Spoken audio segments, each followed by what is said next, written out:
The glint in Eleanor's eye wasn't a trick of the light, it was the sharp, polished edge of a meticulously planned vengeance, years in the making and finally ready to cut deep. My internal clock, refined over 8 decades, always chimed with the first hint of dawn. 81 years, a formidable span, yet no justification to abandon a lifetime of perfectly orchestrated rituals. I gently slid from beneath the comforting quilt, my fingers seeking the familiar embrace of my worn velvet slippers, before carefully easing myself out of bed. My joints, particularly my knees and hips, announced their morning protest with a persistent, dull throb, a daily reminder from the relentless arthritis that thrived in Newport's pervasive dampness.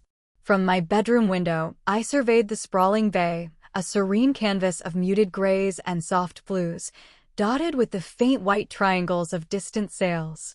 Our home, perched elegantly on a modest rise, always caught the seekest breeze that swept in from the vast expanse of the ocean.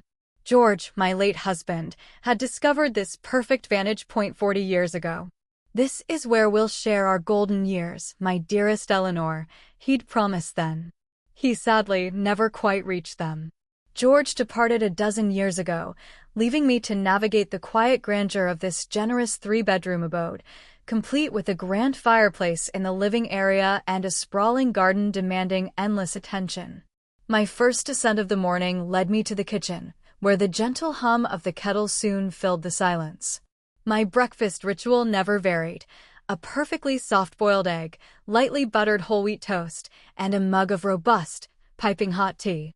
I always dined alone, settled at a small, sun-dappled table by the window, the latest headlines flickering across the tablet my grandson, Michael, had gifted me last Christmas. Technology, in its ever-evolving forms, held no fear for me, for decades immersed in the dynamic world of elementary education had instilled in me an unyielding adaptability. Just as I savored the last sips of my tea, the distinct crunch of tires on gravel startled me. My gaze instinctively flew to the antique grandfather clock in the hall, 9 a.m. on a quiet Sunday. Far too early for an unannounced arrival. Through the expansive living room window, I discerned the sleek black SUV belonging to my son, Robert. Robert, notoriously precise, never appeared without prior notice. "Mother," a strained voice called, punctuated by an impatient rap on the front door. I subtly smoothed the fabric of my favorite silk robe and moved deliberately towards the entrance. Haste, I mused, was a luxury best reserved for the impetuousness of youth. "Robert, what an unexpected pleasure," I greeted him, pulling the heavy door inward. "And Victoria is with you. Do come in, both of you." My son offered a perfunctory peck on my cheek, a gesture more obligation than affection. He was a towering presence, streaks of silver already tracing through his once golden hair, bearing his father's broad shoulders and his peculiar habit of slouching. Victoria, his second wife, hovered just behind him, a vision in expensive tailored beige wool and precarious stiletto heels, her slender frame almost fragile. "Good morning, Eleanor," Victoria chirped, her perfect, dazzling smile on full display. "How are you feeling this lovely morning?" "Simply marvelous, my dear. Please, do come in. I'm just finishing my breakfast. Would you care to join me?" "No, thank you. We've already eaten," Robert interjected curtly, striding past me into the living room, his eyes conducting a swift, critical survey of the space. "Mother, how long has it been since this place had a proper cleaning?" "It's quite dusty," I offered a knowing smile. "Mrs. Perkins attends to the house on Tuesdays and Fridays. Today, as you know, is Sunday, Robert." "Mrs. Perkins? You still have that ancient woman." Robert shook his head, a dismissive gesture. "I mean, she can barely navigate the stairs. She's a robust 67 and performs her duties admirably. Thank you very much." I settled into my beloved wingback chair beside the dormant fireplace. "So, to what do I owe this early visit?" Robert and Victoria exchanged a quick, meaningful glance, Victoria offering a subtle nod of assent. "Mother, Victoria and I have been discussing your situation," Robert began, perching uneasily on the edge of the velvet couch.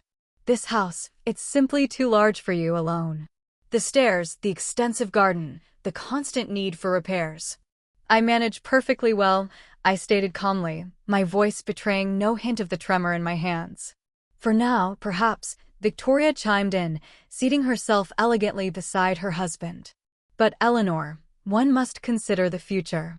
We've discovered a truly charming establishment, Serene Meadows. It's a thoroughly modern senior living facility, offering round-the-clock medical attention, a vibrant array of daily activities. A retirement home," I completed her sentence, my tone flat. "A distinguished retirement residence," Victoria smoothly corrected. "It's quite beautiful, actually. We had a private tour. Each resident has their own private suite, and there's 24-hour dedicated care." I raised the teacup, brought from the kitchen, to my lips. The delicate porcelain clinked faintly against my teeth, a slight tremor, not of emotion, but of my persistent arthritis. "And what, pray tell, becomes of this house while I'm enjoying my private suite?" Robert shifted uncomfortably. "Well, we'd, oversee it. Perhaps rent it out or—" He hesitated. "Sell it," I finished for him, the words tasting like ash. "It's the most logical course of action, Mother. Maintaining this property consumes a substantial portion of your pension. Selling it would guarantee you a truly comfortable old age." I gazed out the window, past the neighboring roofs, at the sliver of bay visible beyond. For the past dozen years, this tranquil vista had greeted me every morning. "My answer is no," I declared, my voice soft but unyielding. "I shall remain in my home. I appreciate your feigned concern, but I assure you, my mind is perfectly sound, and I am fully aware of your thinly veiled intentions." Victoria and Robert exchanged another swift, silent communication. "Mother, don't be so self-centered." Robert's voice hardened, the veneer of civility cracking. "All your life, you've prioritized only yourself. First, that precious career of yours, which left you no time for your own son, and now this house." I felt the familiar, bitter tide of resentment and exasperation surge within me.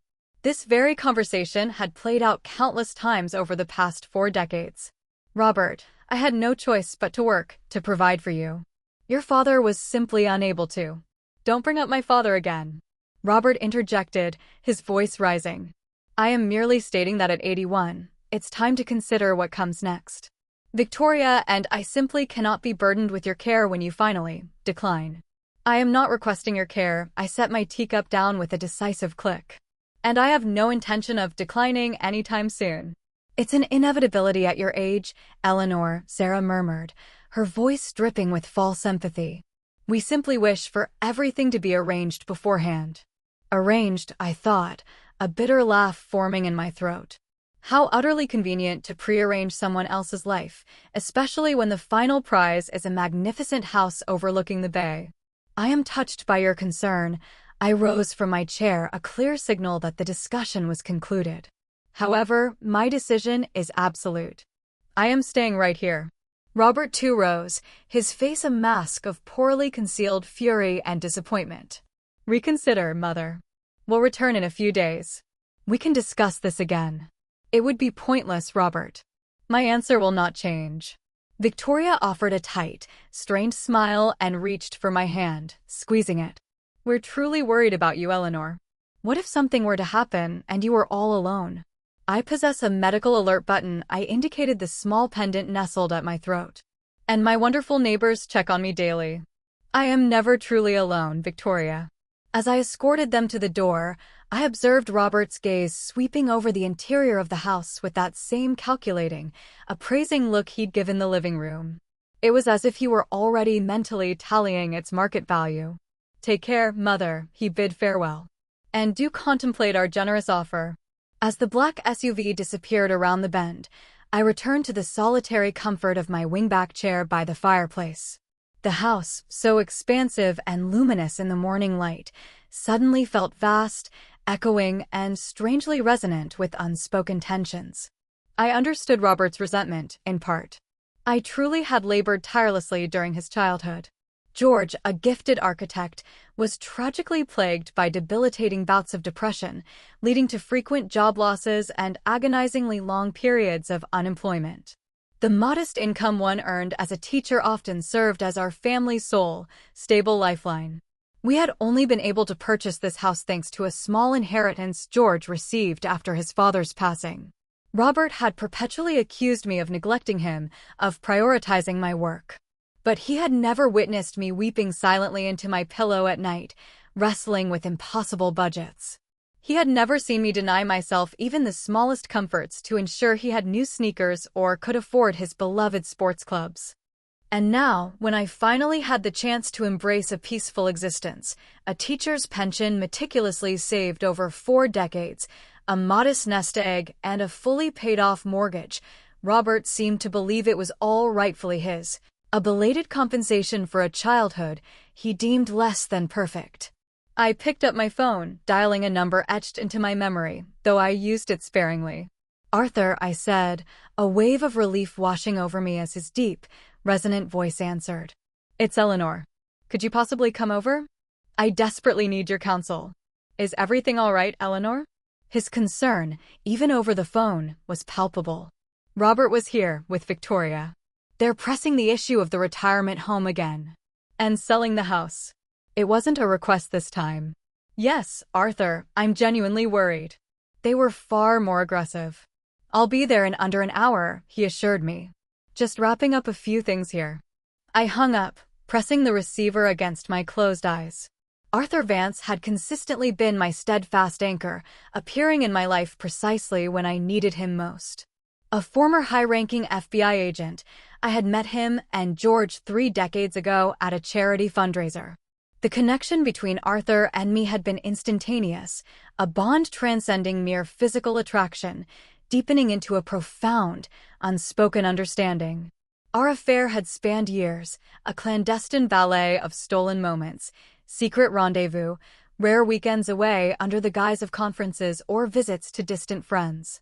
George, consumed by his architectural blueprints and the ceaseless battle against his inner demons, either remained oblivious or masterfully pretended to be. Robert, entirely absorbed in the tumultuous world of adolescent angst, was utterly unaware of the intricate tapestry of my hidden life.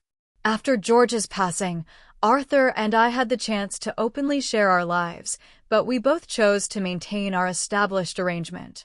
Arthur resided in his comfortable home on the opposite side of the city. I remained here. We met once or twice a week, occasionally embarking on short trips together. It was a freedom that suited us both. Robert knew nothing of Arthur's true role in my life, perceiving him merely as an amiable family friend who occasionally dropped by for tea. I had never divulged the intimate details of my personal life to my son, and in turn, he had rarely shared his with me. I had, in fact, learned of his marriage to Victoria after the fact, via a curt text message accompanied by a blurry photograph from Las Vegas. My phone vibrated in my hand, pulling me from my reverie, a text from Arthur, en route. "Don't worry, we'll navigate this." I allowed a small smile to touch my lips. At 83, Arthur possessed the same unwavering resolve he had when we first met. I knew, with absolute certainty, I could depend on him, especially now, as I sensed Robert's determination verging on outright obsession. I rose and walked to the window, gazing out at the expansive bay. The distant white sails, tiny against the limitless blue, represented more than just leisure. They represented a view, a life, worth fighting for, and the fundamental right to choose where and how I would spend the remainder of my days. Arthur's arrival brought a much-needed sense of calm. We spent several hours in the living room, meticulously dissecting our available options. Arthur proposed various legal safeguards, establishing a trust for the house or exploring a life annuity with a reputable agency. However, he emphasized that each of these avenues required significant time. "If you feel even the slightest hint of trouble, call me instantly, Eleanor," Arthur stressed as he prepared to leave. "Any hour, day or night." The 3 days following Robert and Victoria's visit passed in an unusual quiet. I maintained my familiar routines, cooking, reading, and exchanging calls with my grandson, Michael, who was away at college across the country. On Wednesday, Mrs. Perkins arrived, bringing her usual meticulousness to the general cleaning. Robert remained silent, and a sliver of hope flickered within me that he had, perhaps, temporarily abandoned his predatory scheme. That hope proved to be utterly unfounded. On Thursday, around 11 a.m., as I concluded my customary half-hour senior yoga session, the doorbell's chime echoed through the house. Through the intricate stained glass of the veranda, I recognized Robert's familiar silhouette, but he was not alone. A short, portly man in a crisp business suit stood beside him. I opened the door, a sudden jolt of adrenaline quickening my pulse. "Robert," I acknowledged him with a slight nod.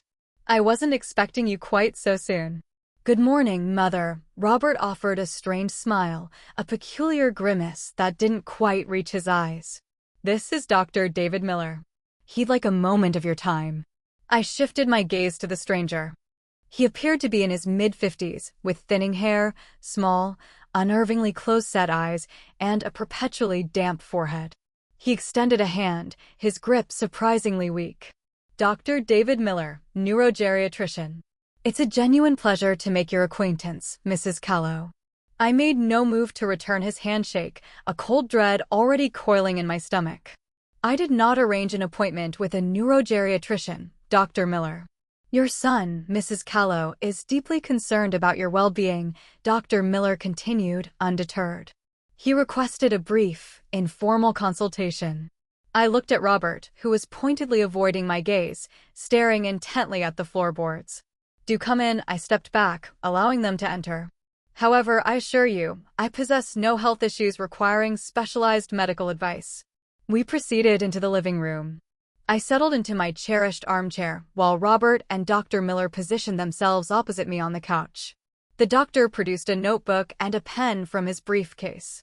"Mrs. Callow, could you describe a typical day for me?" "Your routine." "For what purpose, Dr. Miller?" "Merely to gain a comprehensive understanding of your daily functioning." I cast a quick, meaningful glance at Robert, who was now intently observing the garden through the window, his fingers tapping an anxious rhythm on his knee. "I wake around 6 o'clock in the morning, prepare breakfast, read the news, then engage in a 45-minute yoga session designed for seniors. Sometimes I walk to the market or the post office. It's a short distance. Afternoons are generally spent reading or watching daytime dramas. Once a week, I attend my book club at the local library. Evenings typically involve calls to my grandson or close friends." Dr. Miller diligently scribbled notes. "Do you frequently find yourself forgetting tasks, perhaps leaving the stove burner on or misplacing common items?" "No, no more than any other person, I assure you," I retorted, a flicker of irritation igniting within me. "Dr. Miller, what exactly are you attempting to ascertain?" "Robert, not the doctor," answered. "Mother, Victoria, and I have observed a certain forgetfulness in you. You're repeating stories, forgetting conversations we've just had. We genuinely believe it's becoming too difficult for you to live independently." "That is utterly false, Robert." My shoulders tensed, my voice rising. "I am managing perfectly well on my own." "Mrs. Callow," Dr. Miller leaned forward, his voice a practiced balm. "Your son also reported instances of aggression or even paranoia." "Aggression?" I stared at him, dumbfounded. "Robert, what is he talking about?" Robert again averted his eyes. "You accused Victoria of attempting to steal your antique jewelry, and you raised your voice at us during our last visit." "That is an absolute fabrication." The blood surged to my face, a wave of indignant heat. "I would never." "You see, Doctor," Robert turned to Miller, a triumphant note in his voice. "She immediately becomes agitated and denies the undeniable." "I deny the lie, Robert. You know perfectly well that nothing of the sort ever occurred." Dr. Miller calmly continued his note-taking. "Mrs. Callow, could you please provide today's date and the name of the current President of the United States?" "Today is Thursday, June 17, 2025. The President is Donald Trump, re-elected last year." "Dr. Miller, this entire situation is preposterous, and I must insist you leave my home at once." I stood, a clear signal that my patience had evaporated. Robert rose as well, but instead of moving towards the exit, he produced a folded document from his inner jacket pocket. "Mother, Dr. Miller actually examined you a month ago. Don't you recall? Here is his comprehensive report." I froze, my blood turning to ice. This was an outright, audacious lie. I had never encountered this man until this very morning. "Give me that." I demanded, my hand trembling as I reached for the document. Robert handed me the single sheet. It was an official medical report, complete with a clinic letterhead. At the top, my name and date of birth were neatly printed. Below, a chilling diagnosis, early stages of Alzheimer's-type dementia, followed by a stark recommendation: patient requires continuous supervision and care. At the bottom, a sprawling, almost illegible signature, undeniably Dr. Miller's. "This is a forgery," I stated quietly, my voice a whisper of disbelief. "I have never, ever been examined by Dr. Miller." "You don't remember, Mother." "It's a common symptom of the disease, forgetting recent events." I glanced at Dr. Miller. He sat impassively, a picture of detached professionalism, as if this charade were merely a mundane, everyday procedure. "I demand a second opinion from my personal physician, Dr. Eleanor Bishop," I insisted.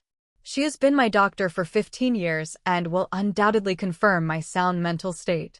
"We've already consulted with Dr. Bishop," Robert interjected, his voice laced with mock sympathy. "She concurs with Dr. Miller's diagnosis." This was no longer just a lie. This was an elaborate, well-orchestrated conspiracy. My fists clenched, my fingernails digging painful crescents into my palms. "I am calling my attorney," I declared, turning towards the phone. "That won't be necessary, Mother." Robert produced yet another document. "This is the court order appointing me as your legal guardian due to your declared incapacitation. It is already in full effect." I snatched the paper. It was, indeed, a court order, dated just last week. It explicitly declared me medically incompetent and formally appointed Robert as my legal guardian, granting him complete control over my estate. "That's impossible," I whispered, feeling the room tilt precariously. "There would have been a hearing. I should have been notified." "There was a hearing, Mother." "You were present, along with a court-appointed attorney. You don't remember again." The room began to spin before my eyes. I needed to reach Arthur immediately, but not here, not in front of them. I needed to buy time. "What is your intention?" I asked, striving to keep my voice even, calm. "I have already filed the necessary paperwork to sell the house," Robert replied, and now all pretense of concern had vanished from his voice, replaced by cold, hard efficiency. "We'll use the proceeds to cover your expenses at Serene Meadows. You will relocate next Tuesday." "And if I refuse?" Robert and Dr. Miller exchanged a telling look. "Then I'm afraid, Mrs. Callow, we would be forced to arrange for your involuntary commitment to a mental institution for treatment," Dr. Miller stated, his voice devoid of emotion. "I would have ample justification to recommend it, should you display any resistance whatsoever." This was it. Blackmail. Pure, unadulterated coercion. I gazed at my son, desperately searching for a flicker of doubt in his eyes, a tiny spark of affection, but there was only the chilling triumph of a man who had achieved his objective. "Does Victoria know about this endeavor?" I asked. It was her astute suggestion. Robert grinned, a cruel twist of his lips. "She discovered Dr. Miller. A truly resourceful woman, my wife." I sank back into the armchair, feeling a sudden, profound weakness. I had to act, but how? The court order was already in effect. If I resisted, they could, indeed, commit me to an asylum. I had to buy time. Get to Arthur. Perhaps find an honest lawyer. "I need time to consider," I said, my voice barely a whisper. "Give me at least a day." "There's nothing to consider, Mother," Robert dismissed my plea. "The decision has already been made. Here is the deed to the house. You simply need to sign it." He placed a stack of papers before me. "What if I refuse to sign?" I looked up at him. "Then I will sign on your behalf, as your legal guardian. But it will be far simpler if you sign it yourself. Fewer questions at the notary's office." I took the papers into my trembling hands, feigning to read them. In truth, the words swam before my eyes. I frantically searched for an escape. "I need to begin packing," I said, desperately trying to gain precious moments. "My personal effects. Things I wish to take with me to this residence." "You'll have ample time for that," Robert nodded. "But first, you must sign these documents." A torrent of incandescent rage surged through me. This man. My son. The child I had raised, for whom I had toiled to exhaustion, was now coldly, deliberately, robbing me of everything. "Why, Robert?" I asked, my voice barely audible above the tumult in my heart. "Why are you doing this to me?" For a fleeting instant, something flickered in his eyes, perhaps a shadow of shame, a hint of doubt, but it vanished as quickly as it appeared. "Because it's fair," he answered, his voice hard. "You were always a cold, distant mother. Always putting your work before me. Now I need this house for my family, for our future. And you will live out your remaining years in comfort." I shook my head, my vision blurring. "I was never cold, Robert. I simply did everything within my power to provide for us. Your father. Leave your father out of this." Robert's sudden shout tore through the air. "You constantly used him as a shield. Poor, frail, ailing George. And I was merely an afterthought. A burden." I looked at my son, and I no longer recognized the man before me. Had he harbored this bitter resentment all these years, this twisted narrative of our lives? "Robert, that isn't true. I loved you more than anything in the world." "Enough." He sprang to his feet, his face contorted in a mask of pure fury. "Just sign the damn papers. This house is no longer yours. Forget about it." His enraged bellow reverberated through the living room. Dr. Miller appeared slightly uncomfortable, but made no move to intervene. I knew then that argument was futile. I had to feign defeat, agree to their terms, and then, only then, contact Arthur once they were gone. "All right," I said quietly, picking up the pen. "Where do you wish me to sign?" Robert's demeanor softened fractionally. He pointed a finger towards the bottom of the final page. "Here. And initial each page, right here in the corner." I began to sign the documents, page after agonizing page. Inside, I was a maelstrom of indignation and raw pain, yet outwardly, I maintained an impenetrable calm. I could not, must not, allow them to suspect my true intentions. "That's it," Robert declared as I completed the last signature. "The house is now officially in my possession. A notary will be here tomorrow morning to formalize the deeds. May I begin packing my belongings?" I asked, striving for a humble, submissive tone. "Of course, Mother." Robert was now almost jovial. "You have the entire weekend. Victoria and I will move in here on Monday, and we'll escort you to the residence on Tuesday." I nodded, not trusting my voice. Robert and Dr. Miller began to gather their things. "See you tomorrow, Mother." Robert even attempted a farewell embrace, but I subtly pulled away. As soon as the front door clicked shut behind them, I rushed to the telephone. My hands were shaking so violently that it took several attempts to dial Arthur's number. "Arthur," I gasped when he finally answered. "I'm in grave trouble." Robert forged medical records. "He's had me declared incompetent and appointed himself my guardian." Arthur arrived a mere 40 minutes after my desperate call. Through the window, I observed his silver sedan gliding to a halt in front of the house. Despite his advancing years, Arthur moved with the agile energy of a man 2 decades his junior, tall, impeccably trimmed, with a luxuriant mane of gray hair and a distinctly military bearing. Even in his casual attire, dark blue slacks and a tweed jacket, he exuded an air of effortless sophistication. I opened the door before he could even ring the bell. "Eleanor," he murmured, instantly taking my trembling hands in his gaze piercing into my eyes. "Are you all right?"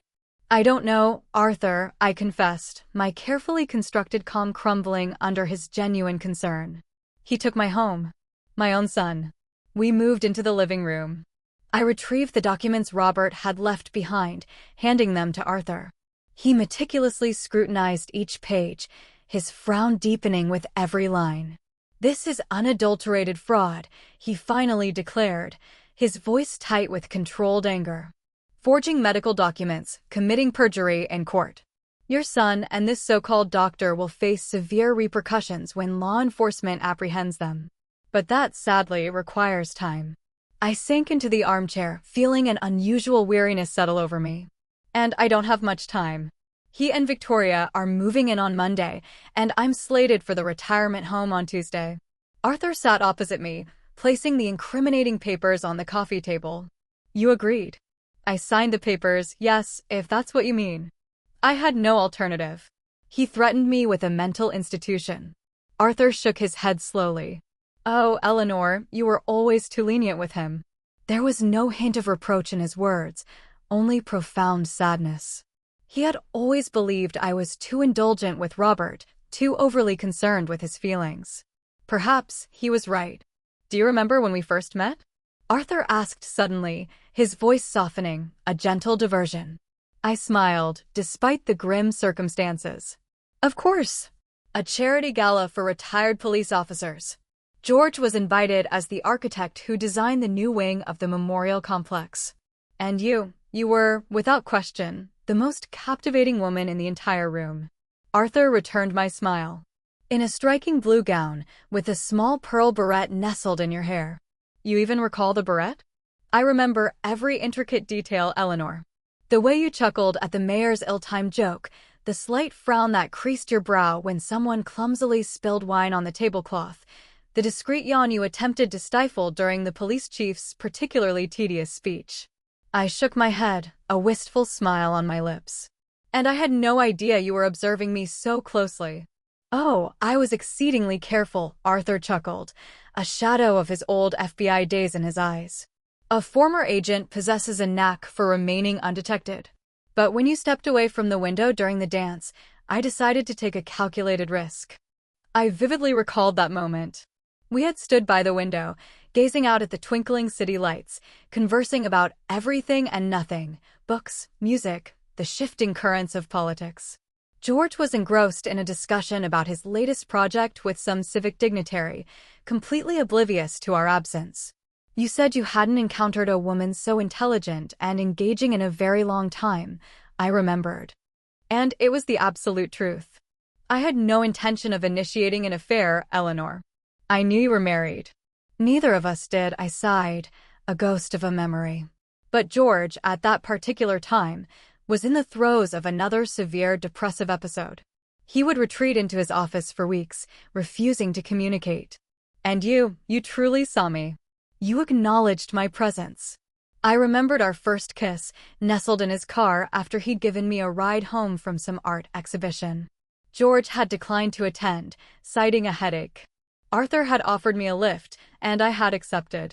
We had lingered outside my house for what felt like an eternity, talking, both hesitant to step out of the car and bring the evening to an end. And then he had leaned in, his lips brushing mine tentatively, as if fearing my reaction. Remember our very first trip? Arthur inquired, as if plucking the thought directly from my mind. Vermont, I nodded. A small, secluded hotel tucked away in the mountains. I told George the first was attending a teacher's conference, and I took a 3-day leave. Arthur smiled, a genuine, warm smile. The best 3 days of my entire life.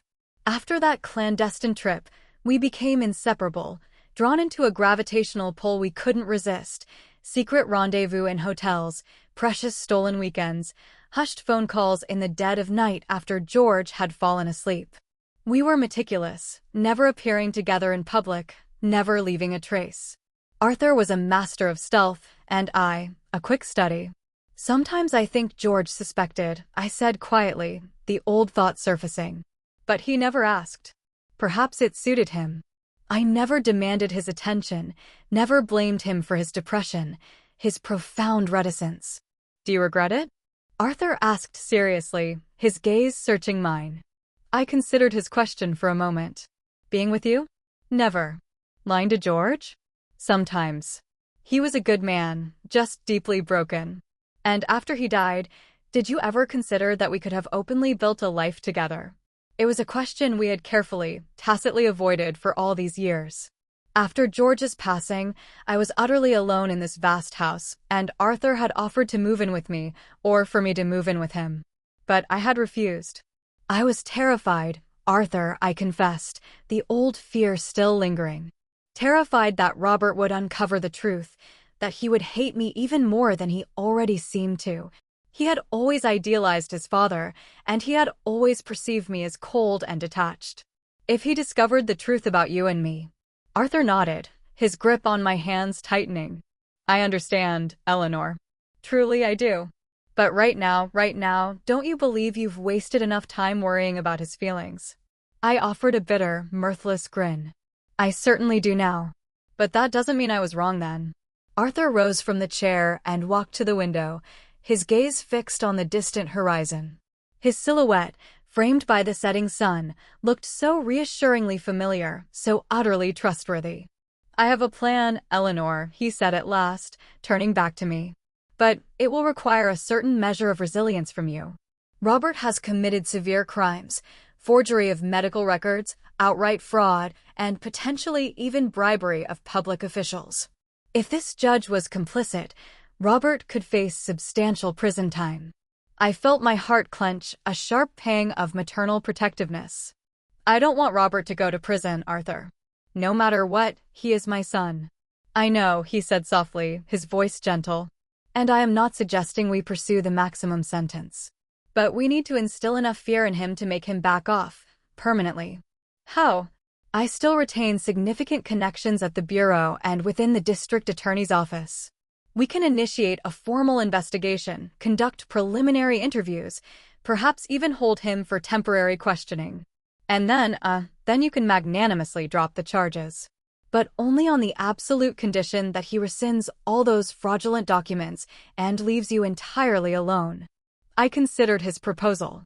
It was a perilous gamble. Robert could become even more enraged, more vengeful. But then again, I had no other options. This wasn't merely about the house. It was about my freedom, my inherent right to determine my own destiny. And this doctor, Dr. Miller? I inquired. Oh, he'll crack first, Arthur said with unshakable confidence. They always do. He's likely already entangled in a web of similar schemes, and if we apply sufficient pressure, a great many interesting details will undoubtedly surface. One single call to the State Medical Board.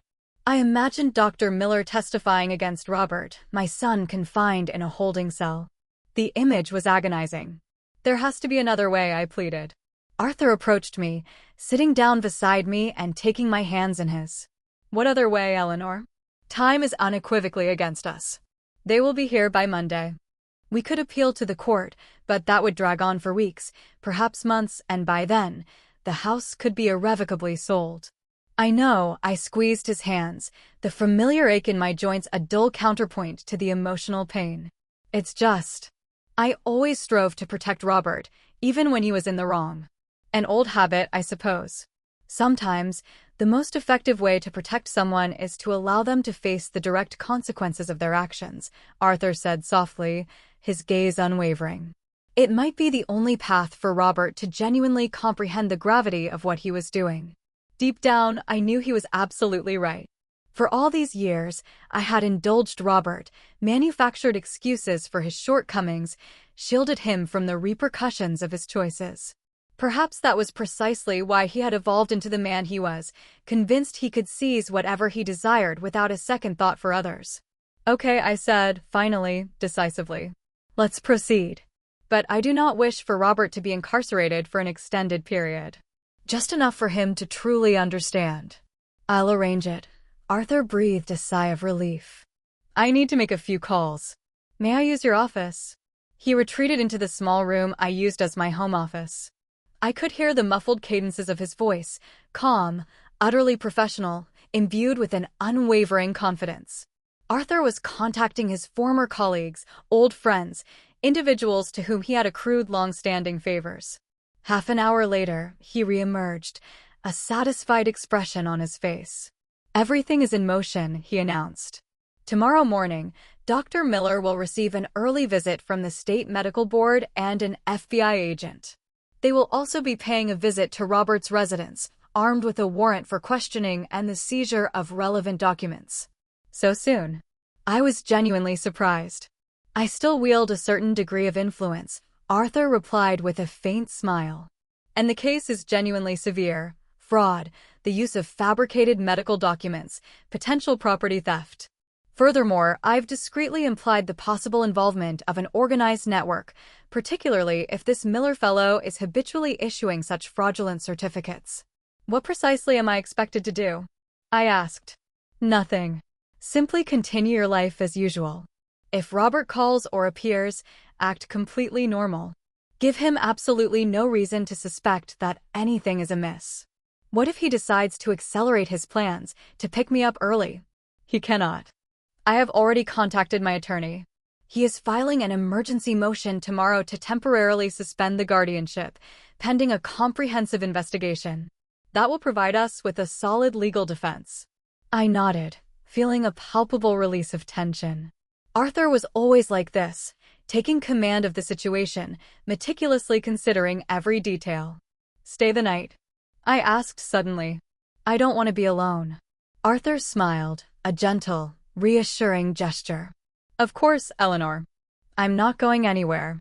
At that precise moment, my cell phone chimed. Robert's number.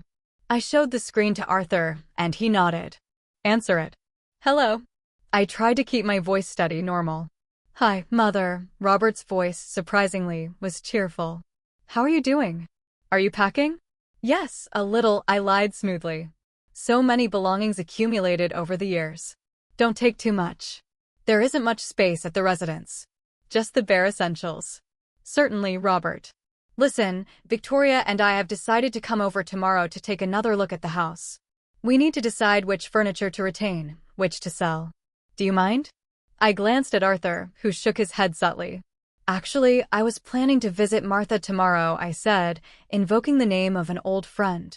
We haven't seen each other in quite some time, and I wanted to say my goodbyes before I moved. I see, Robert sounded faintly annoyed. Well, we'll be there regardless. I have my own keys.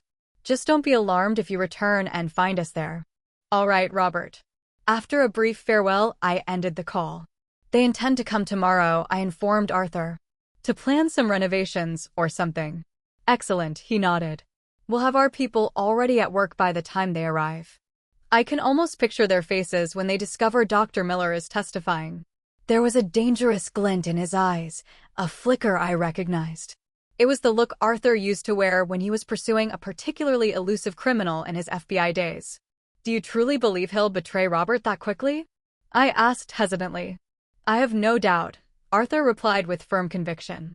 Individuals like Miller care only for their own skin.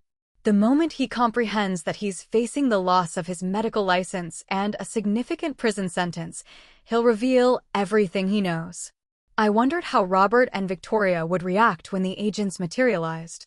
Robert would likely panic, unleash a torrent of accusations in my direction, or perhaps attempt to expedite the sale of the house before it was too late. What if they've already secured a buyer? I fretted. What if the house is already in the process of being sold? Without your signature at the notary's office, the deal is utterly invalid, Arthur reassured me. Even with the guardianship papers, it would take Robert a considerable amount of time to formalize everything legally, and we will not afford him that time. Arthur remained with me that night. We lay in my bedroom, gazing out the window at the vast, star-dusted sky, his arm securely around me. For the first time in a very long time, I felt truly, profoundly safe. You know, Arthur said quietly, his voice a gentle rumble, perhaps after all this turmoil, we should reconsider our current arrangement. What do you mean? Perhaps it's time to stop living in the shadows. To live together, here or at my place. Like a normal, everyday couple. I turned to face him in the dim light. Are you proposing I move in with you, or you move in with me? He smiled, a soft, tender expression. Whatever your heart desires. I simply believe we've been hiding for far too long. Life is not infinite, Eleanor. Even if we have but another 10 or 15 years left, I wish to spend them openly with you, not in secret, not in fragmented moments. I rested my head on his shoulder, contemplating his words. Perhaps he was right. Perhaps it was finally time to step out of the shadows. Let's resolve this situation first, I said. And then we'll decide. Absolutely, he kissed my forehead. First, we will restore your home and your freedom. Simultaneously, across town, in a lavish apartment boasting panoramic ocean views, Robert and Victoria Callow were engrossed in their future plans. They sat on the expansive terrace, leisurely sipping wine and perusing glossy furniture catalogs. I genuinely believe the living room requires a complete overhaul, Victoria declared, flipping through a designer magazine. Those antiquated armchairs and the sofa are an absolute eyesore, and the curtains, oh God, those curtains. They must be from the 80s. Do whatever your heart desires, Robert said absently, his attention fixed on something on his tablet. The primary objective is to have the house ready for sale by the close of summer. For sale. Victoria's eyebrows shot up in surprise. I was under the impression we intended to reside there for a period. Yes, but Victoria, that house is situated in an older, rather uninspired neighborhood. We could sell it and acquire something far more distinguished. Bellevue Hills, for example. With an expansive ocean view, a swimming pool, perhaps even a private tennis court. Victoria's eyes widened, alight with sudden avarice. Bellevue Hills, truly? I didn't conceive we could ever afford such a property. Mother's house is valued at approximately $1 million. Robert took another sip of his wine. Plus my accumulated savings. We can secure an excellent mortgage. I anticipate a significant promotion within a year or two, provided everything unfolds as planned. Oh, Robert. Victoria sprang to her feet, enveloping her husband in a fervent embrace. That is simply divine. Can you possibly imagine the unbridled envy of my girlfriends, especially that insufferable Melanie and her purportedly successful lawyer husband? Robert smiled, clearly pleased by his wife's enthusiastic reaction. I'll need to undertake some renovations before listing it. Perhaps update the bathrooms, the kitchen. But that will only increase its market value. What about your mother? Victoria suddenly asked, a flicker of unease crossing her features. Won't she pose any difficulties? What kind of difficulties could she possibly pose? Robert shrugged dismissively. She has been officially declared incapacitated, remember? And once she's safely ensconced in the residence, she'll be entirely unaware of the house's fate. I do hope you're correct. Victoria looked genuinely worried. It's just, she doesn't seem like someone suffering from dementia. She appeared quite lucid. It's merely an illusion. Robert waved away her concerns. Dr. Miller clarified that in the initial stages, there are indeed periods of lucidity, but then the condition rapidly deteriorates. Trust me, in 6 months, she won't even recall the house. If you say so. Victoria picked up her magazine once more. So, about the furniture? I believe we should acquire a brand new sofa. This leather one, right here, and perhaps these matching chairs. Saturday morning dawned with an unexpected, almost brilliant sunshine over Newport. I woke early, as was my habit, but Arthur was already awake. The inviting aroma of freshly brewed coffee mingled with the low murmur of conversation drifting from the kitchen. Arthur was on the phone, his voice hushed but collected, distinctly businesslike. I indulged in a leisurely shower, dressed in my favorite comfortable clothes, and descended the stairs. Arthur sat at the kitchen table, a cup of coffee steaming before him, perusing a sheaf of documents. Good morning, he greeted me with a warm smile. Coffee? I'd love some. I settled into the chair opposite him. Any news? Everything is progressing precisely as planned. Arthur poured me a cup of rich, dark coffee. Dr. Miller received an early morning visit today, complete with a warrant to search his office and seize all pertinent documents. He is, shall we say, quite agitated and remarkably cooperative. So soon. I was astonished. I dare say our good doctor has a plethora of transgressions to account for. Arthur grinned, a hint of steel in his eyes. As soon as he grasped the full extent of the legal jeopardy he faced, he made the executive decision to implicate all his clients, including your son. It appears Miller was already under the medical board's scrutiny, with several pending complaints from disgruntled patients. Our request merely expedited the inevitable. And Robert? I asked, a fresh wave of anxiety washing over me. They haven't apprehended him yet, but all the necessary arrangements are in place. The moment he sets foot here, agents from the FBI and the DA's office will be en route to greet him. Robert mentioned he and Victoria intended to visit the house today. Perfect, Arthur nodded, a dangerous satisfaction in his voice. Then we can. He was abruptly interrupted by the shrill ring of the doorbell. It was only 8:30 in the morning, far too early for casual callers. Are you expecting someone? Arthur inquired. No, I shook my head, my mind racing. Perhaps it's Robert, though he usually calls before he arrives. Arthur rose. I'll answer it. You remain here. I heard him open the door, followed by unfamiliar voices, both female and male, polite yet undeniably insistent. A moment later, Arthur returned to the kitchen, accompanied by two impeccably dressed individuals. "Eleanor, this is Dr. Elizabeth Wright from Newport Central Hospital and Mr. James Foster from Social Security," Arthur introduced them. I rose, a flicker of confusion mixed with an odd sense of anticipation. Dr. Wright was a slender, middle-aged woman with short, practical dark hair and remarkably attentive eyes. Mr. Foster was a young man in a severe business suit, a clipboard clutched firmly in his hands. "Good morning, Mrs. Callow," Dr. Wright offered a firm handshake. "I apologize for the early intrusion, but we have a rather demanding schedule today. We are conducting a routine review of patients diagnosed with dementia who are receiving home care." Mr. Foster added, "Your case has been placed on our screening list." I cast a surprised glance at Arthur. He offered a faint, almost imperceptible nod. This, I realized, was part of his intricate plan. "Certainly, do come in," I gestured towards the chairs. "Would either of you care for some coffee?" "No, thank you." Dr. Wright produced a notebook from her bag. "Mrs. Callow, according to our records, you were recently diagnosed with the early stages of Alzheimer's-type dementia. Is that correct?" "My son and a Dr. Miller claim so," I replied cautiously. "However, I have never been examined by Dr. Miller, and I believe that diagnosis to be entirely false." Dr. Wright then proceeded to administer a series of cognitive tests, memory recall, spatial and temporal orientation, and the resolution of simple logical problems. I performed flawlessly. "Well, Mrs. Callow," Dr. Wright closed her notebook, a look of quiet admiration on her face. "I must state that I observe no discernible signs of dementia or any cognitive impairment. Your test results are entirely within the normal range for your age group. Indeed, they are even superior to the average." "Very peculiar," Mr. Foster frowned, consulting his clipboard. "Dr. Miller's report indicates severe short-term memory problems, disorientation, and occasional episodes of aggression." "None of that is true," Arthur interjected firmly. "Dr. Miller never once examined Eleanor.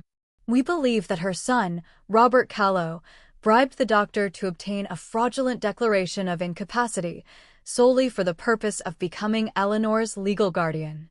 Before I could even formulate a response, the doorbell rang again. This time, Arthur opened it with a noticeable air of satisfaction.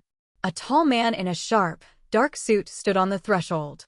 "Agent Michael Donovan, FBI," he introduced himself, displaying his credentials.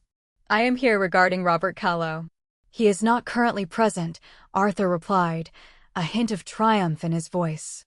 "However, he is expected to arrive today. Please come in, Agent Donovan." "Mrs. Callow," he turned to me, his gaze direct and professional. "I am investigating a case of potential fraud involving forged medical records. Dr. Warren Miller was taken into custody this morning, and he is currently providing testimony. He claims that your son paid him $5,000 for a false medical report declaring you incapacitated." My breath hitched in my throat. $5,000? Robert paid $5,000 to declare me insane. Dr. Miller also asserts that this is not an isolated incident, Agent Donovan continued, his voice even. "He has reportedly collaborated with various realtors and lawyers to assist unscrupulous heirs in gaining control of elderly relatives' estates." It was at that precise moment that we heard the familiar crunch of tires on the driveway. I moved to the window. Robert's black SUV pulled up in front of the house. "That's my son," I said, a strange mix of relief and apprehension swirling within me. A minute later, we heard the front door open. Robert, of course, possessed his own key. "Mother," he called out. "Are you home?" "In the kitchen, Robert." I replied, my voice steady. He entered, and his face instantly transformed as he took in the assembled company. Victoria, who had followed him in, froze in the doorway, her eyes wide with alarm. "What is the meaning of this?" Robert demanded, his voice taut with suppressed panic. "Who are all these people?" James Callow, Agent Donovan stepped forward, his badge prominently displayed. "Agent Michael Donovan, FBI. I need to ask you some questions concerning your interactions with Dr. Warren Miller." Robert's face drained of all color. I don't know what you mean. Mother, what is happening? I would very much like to know that myself, Robert, I interjected calmly. For instance, why did you pay Dr. Miller $5,000 for a fraudulent report declaring my incapacity? That's preposterous. Robert exclaimed, but his voice was trembling, a telltale sign of his growing fear. Dr. Miller is a highly respected specialist. He conducted a thorough examination. Mr. Callow, Dr. Wright intervened, her voice cool and authoritative. I have just completed comprehensive cognitive tests on your mother. She exhibits no signs of dementia or any other cognitive impairment whatsoever. Mr. Callow, Agent Donovan produced a small notepad. Dr. Miller has already admitted that he never performed an examination on your mother. He confirmed that you paid him for a false report. He's lying. Robert cried out, his voice cracking. We possess a record of a wire transfer from your account to Dr. Miller's account, the agent continued nonchalantly. $5,000 deposited 2 weeks ago. How do you account for that? Victoria, who had remained utterly silent until this point, let out a quiet gasp and instinctively clutched the doorframe. Robert. She stared at her husband, horror etched across her features. Is this true? Robert ignored her question, his face contorted with unadulterated fury. It's you, he shrieked, pointing a trembling finger at me. You orchestrated all of this. You and your friend. Mr. Callow, Agent Donovan stepped forward, his posture radiating authority. I am going to have to ask you to accompany me to the FBI office for questioning. I'm not going anywhere. Robert backed towards the doorway, a trapped animal. Not without my lawyer. That is your right, the agent nodded. You may contact your attorney from our office. However, I must insist that you come with me. Is this an arrest? Robert asked defiantly, though his voice wavered. Not yet. Agent Donovan remained utterly unfazed. But if you refuse to cooperate, I will have no choice but to obtain a warrant for your arrest. Given Dr. Miller's testimony and the substantial bank records, that will not take long. Robert looked utterly cornered, his eyes darting frantically around the room as if searching for a non-existent escape route. What's going to happen? His voice trembled. What happens if I do cooperate? It will be taken into consideration, the agent replied, his voice measured, especially if you provide information about other cases in which Dr. Miller may have been involved. I don't know anything about other cases, Robert exclaimed. I just wanted this house. Those words, delivered with such naked, unashamed greed, struck me with far greater force than all the preceding events. My own son, my only child, whom I had nurtured with boundless love, had simply intended to wrench my home from me, utterly devoid of any concern for my fate. Why, Robert? I asked quietly, the question laced with a profound sorrow. Why did you want my house? You have a perfectly good job and an apartment downtown. Because I deserve it, he suddenly bellowed, the dam of his resentment finally bursting. All my life, I've been relegated to the background. First, your all-important career, then my father and his perpetual depression. Always someone or something was more significant than me. And now you sit alone in this sprawling house, while Victoria and I are crammed into a tiny 2-bedroom apartment. Agent Donovan's cell phone vibrated, and he pulled it out. Excuse me, he said, stepping aside to answer it. He returned a moment later, his expression even more grave. Mr. Callow, I have just received information that Dr. Miller has provided a detailed statement. He confirmed that you were fully aware of his illegal activities and that you specifically approached him to obtain a false report. Robert turned an even ghastlier shade of pale. That's not true. He's trying to set me up. Sarah suddenly stepped forward, her voice raw. Agent Donovan, it's true. Robert knew his mother was perfectly healthy. We found Dr. Miller through a realtor we knew, who said he assisted with elderly relatives. Victoria! Robert screamed. No, Robert. Victoria shook her head, tears streaming down her face. I'm not going down with you. Eleanor, she turned to me, her voice pleading, please forgive us. I never realized things would escalate this far. Agent Donovan made a subtle signal to a colleague who had been quietly standing by the door throughout the ordeal. James Callow, you are under arrest on suspicion of fraud, forgery of documents, and attempted misappropriation of property. You have the right to remain silent. Mother. Robert shrieked as the agent began to read him his rights. Help me. Don't let them do this. I looked at my son, my heart aching with a complex mix of grief and disillusionment. Robert, you tried to declare me insane, to take my home. How could you possibly do that? I'm lost, he stammered, lowering his eyes. We're facing financial difficulties. I didn't mean to hurt you. I just thought the residents would provide better care for you. That's enough, Mr. Callow. Agent Donovan cut him off, snapping handcuffs onto his wrists. You can explain everything at the office. As the agent led Robert away, he cast one last desperate, pleading glance at me. Mother, please. Call Markowitz. Tell him to get to the FBI office immediately. Victoria remained standing in the doorway, a picture of bewildered despair. Eleanor, she said quietly, her voice barely a whisper. I am so deeply sorry. I truly didn't know it would unfold like this.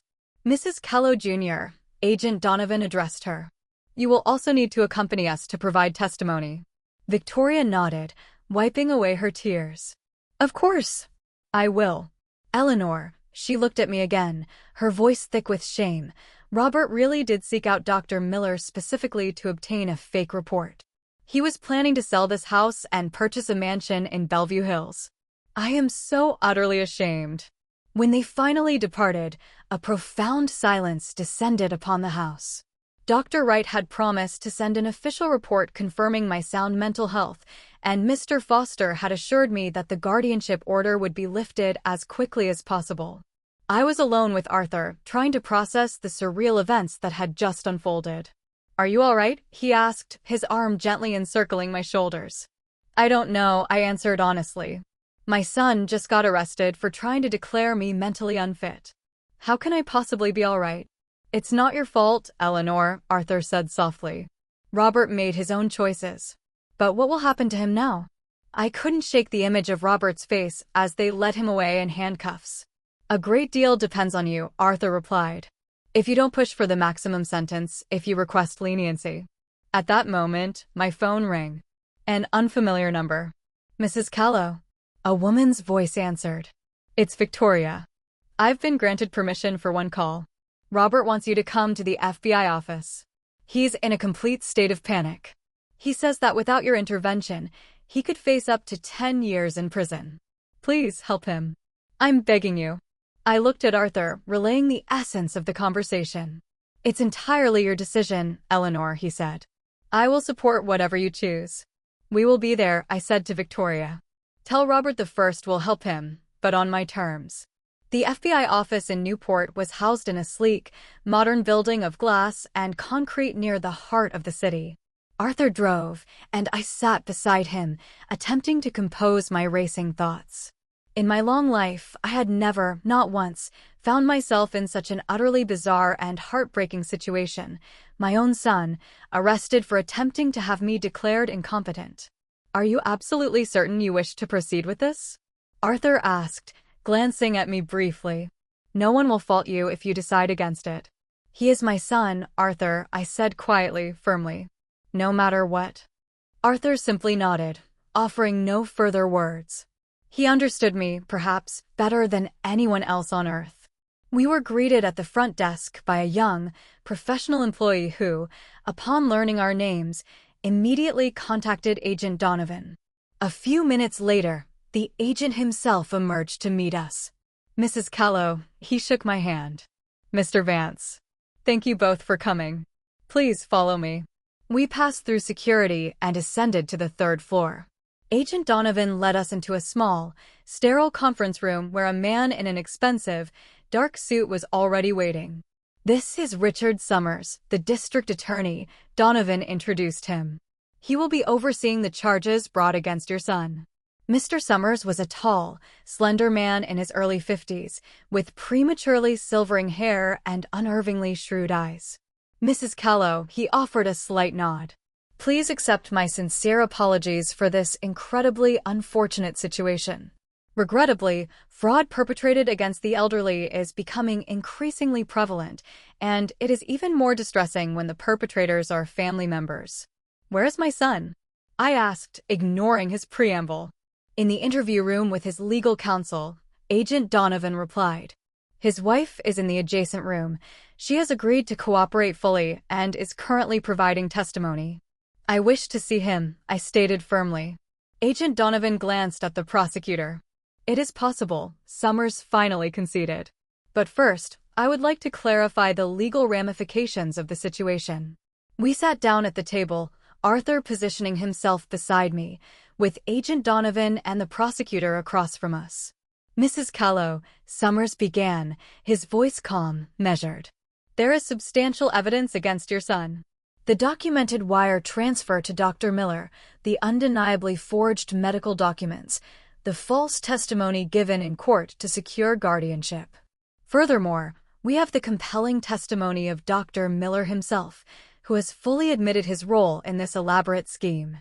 "And what exactly is he facing?" I asked, a cold dread seeping into my bones. "On the aggregate of these crimes, up to 10 years in state prison, along with a significant financial penalty," the prosecutor stated, as if discussing the weather.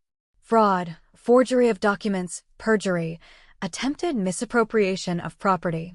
The list is extensive. The list is long. 10 years. I repeated, the number echoing in my mind. "For trying to take my house?" "For the manner in which he attempted to do so," Summers corrected, his voice hardening slightly. "Declaring a perfectly healthy individual mentally ill in order to deprive them of their property is a grave offense, Mrs. Callow. In some documented cases, such actions have tragically resulted in the deaths of elderly individuals placed in mental institutions against their will." I grasped the logical intricacies of the law, but I simply could not reconcile it with the image of Robert, my only son, imprisoned for a decade. "Is there any conceivable way to circumvent such a harsh punishment?" I asked. The prosecutor leaned back in his chair. "That depends on several critical factors. Firstly, on your willingness to press formal charges. If you refuse, we can still pursue prosecution for forgery and perjury, but without a primary victim, the case will be considerably less prominent." "I do not wish to press charges," I said firmly. "Secondly," Summers continued, as if I hadn't spoken, "it depends on your son's cooperation. If he provides useful information about other similar cases, or about Dr. Miller's modus operandi, it could significantly alleviate his position." "And then what?" "At best, probation, community service, a substantial fine, and potentially a temporary revocation of certain professional licenses." I turned to Arthur. "What are your thoughts?" "I believe," he answered slowly, thoughtfully, "that you need to meet Robert. Look him directly in the eye, and then decide if he merits your compassion." Agent Donovan nodded. "I can arrange that meeting immediately. However, I must warn you that the entire conversation will be recorded." "I understand," I replied. "Take me to him." The interrogation room was precisely as I had envisioned from countless movies: small, stark, with bare, utilitarian walls, a large, undoubtedly one-way mirror, and a plain table dominating the center. Robert sat at the table, his head bowed, his shoulders slumped. Beside him sat a middle-aged man in a nondescript gray suit, evidently his lawyer. As I entered, Robert's head shot up, his eyes wide with a desperate mixture of fear and fragile hope. "Mother." He sprang to his feet, but his lawyer gently restrained his arm. "Mr. Callow, please remain seated and calm," Agent Donovan instructed, as he accompanied me into the room. I sat down opposite my son. Stripped of his usual arrogant swagger, clad in a wrinkled shirt and with disheveled hair, he looked utterly lost, almost childlike. "Robert," I began, striving to maintain a calm, steady voice, "I have been informed of the severity of your predicament." "Mother, you must help me," he pleaded frantically. "Tell them you won't press charges. Tell them it was all a dreadful misunderstanding." "A misunderstanding?" I shook my head slowly, deliberately. "You paid $5,000 to obtain a fraudulent report concerning my mental health. You committed perjury in court to become my guardian. You threatened me with forced institutionalization if I refused to sign the deeds to my own home. How precisely can any of this be construed as a misunderstanding? Robert lowered his eyes, his gaze fixed on the table. I'm in over my head. Victoria wanted a grander house, and I couldn't afford to buy it. And then I met this realtor, Morton, and he told me there was a way to resolve these financial burdens. He introduced me to Miller. And you believed it was acceptable to declare your own mother insane for a house? I didn't think you would be harmed, Robert muttered, his voice barely audible. This residence offers truly excellent care, and you'll need constant supervision soon anyway. I am 81, Robert, not 97. I retorted sharply. And I am in perfect health, as Dr. Wright has just confirmed. Robert's lawyer cleared his throat delicately. Mrs. Callow, I understand your profound outrage. However, the pressing matter at hand is whether you are willing to assist your son in avoiding a far more severe punishment. I looked at Robert intently. Why, after all you have done, should I help you? Because you are my mother. His voice trembled, a raw, fragile vulnerability emerging. And because, despite everything, you still love me, don't you? There was such an innocent, almost childlike naivete in his words that my heart constricted with a familiar, aching tenderness. Yes, I loved him, no matter what. I can help you, Robert, I said slowly, carefully. But only on my conditions. Anything, he agreed, his voice almost desperate in its haste. First, this house remains mine. No further discussion of selling it or moving me to a residence. Of course, Mother. Second, you will undergo comprehensive psychotherapy. I believe you harbor a significant accumulation of unresolved resentments and issues that led directly to this egregious situation. Robert hesitated for a moment, then, to my surprise, nodded. Okay. Third, Victoria needs to secure employment. I am well aware that one of the primary catalysts for your financial difficulties is her unwillingness to work and her penchant for living beyond her means. I'm not certain I can promise that for her, Robert said uncertainly. Then I shall speak with her myself, I stated firmly, leaving no room for argument. And one final condition, you must cooperate fully with this investigation. You must disclose everything you know about Miller, about the realtor who connected you with him, about this entire abhorrent scheme. Robert looked at his lawyer, who offered a brief, encouraging nod. I will agree to all your terms, Mother, he finally said, his voice laced with resignation. I will do whatever you ask. I turned to Agent Donovan. I will not press charges against my son. And I am formally requesting maximum leniency for him. The agent nodded. I will convey your request to the prosecutor, Mrs. Callow. However, the final decision ultimately rests with him.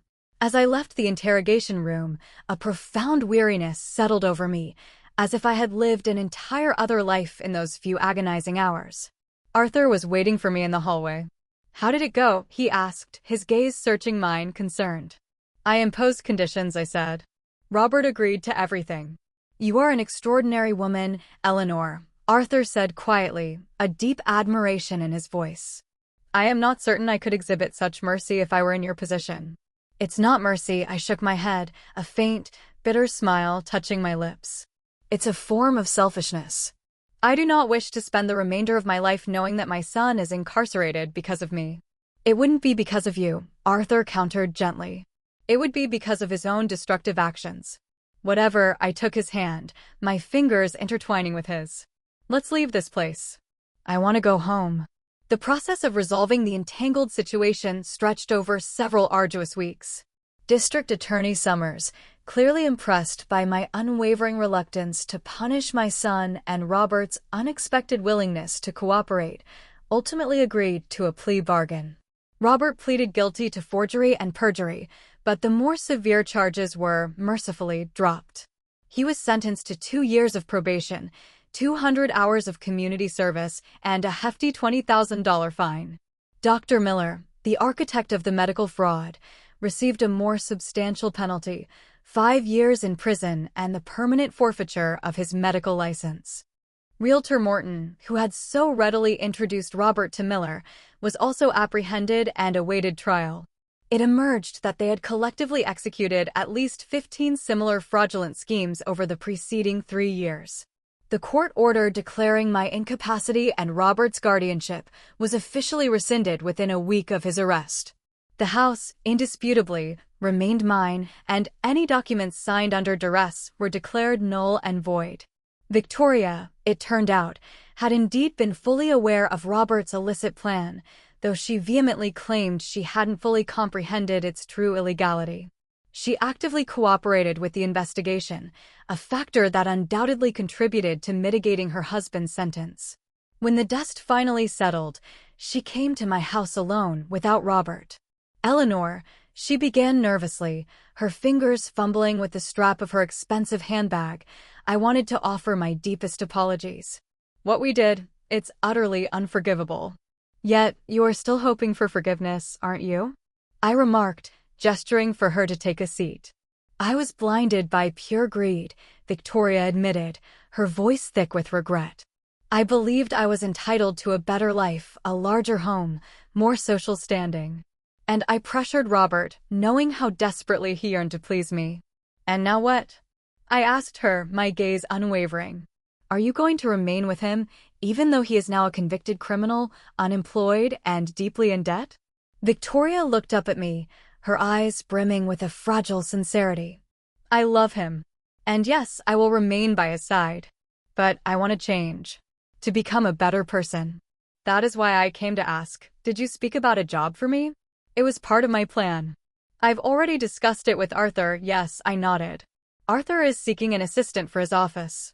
He's currently engaged in various security consulting projects and requires someone for administrative duties within his, friend's office." Victoria's surprise was evident. "Exactly. Arthur is fully aware of your role in all of this, but he's willing to extend a chance to you. It's not the most lucrative position, but it's stable and, more importantly, it is honest work." Victoria looked utterly astonished. "Why are you helping me after all I've done?" "Because you are my son's wife," I replied simply, unequivocally. "And if you genuinely desire to change, I would rather assist you than stand by and watch you drag Robert further down." A month after all the legal and emotional turmoil had subsided, I hosted a family dinner. I invited Robert and Victoria and, of course, Arthur. Robert had already embarked on a course of psychotherapy and, to my genuine surprise, spoke favorably of the experience. Victoria was in her second week of working for Arthur and, according to him, was proving to be both diligent and highly capable. The dinner itself unfolded in a tense but remarkably polite atmosphere.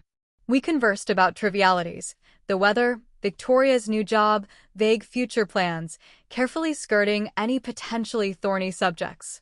As I served dessert, I decided it was time for another, more profound conversation.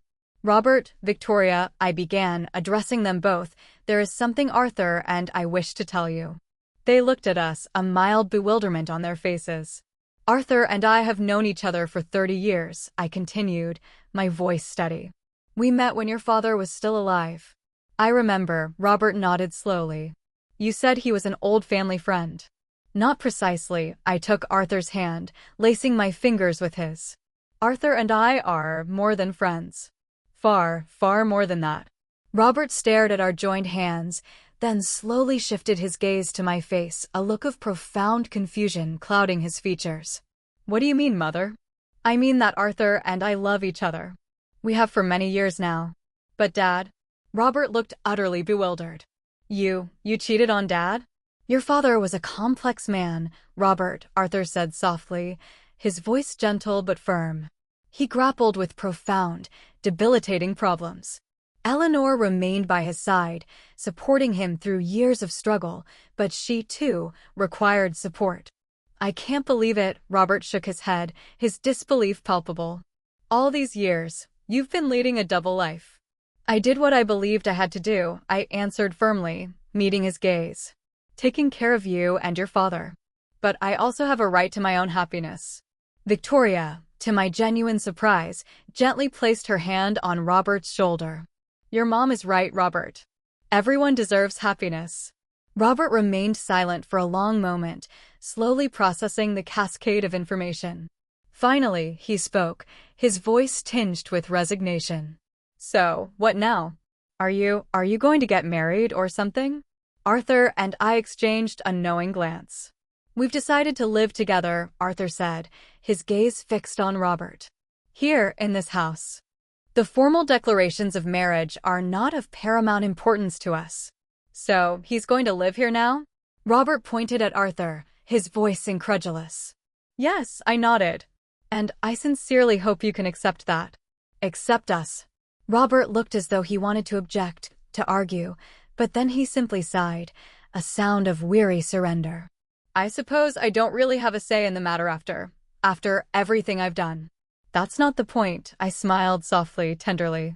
"The point is that I want you to remain a part of my life. Our life. But to do that, you need to accept my decisions, as I have accepted yours." "I need time to adjust," Robert said honestly, his voice still heavy with the weight of recent events. "But I'll try. That's all I ask." I squeezed his hand, a silent promise.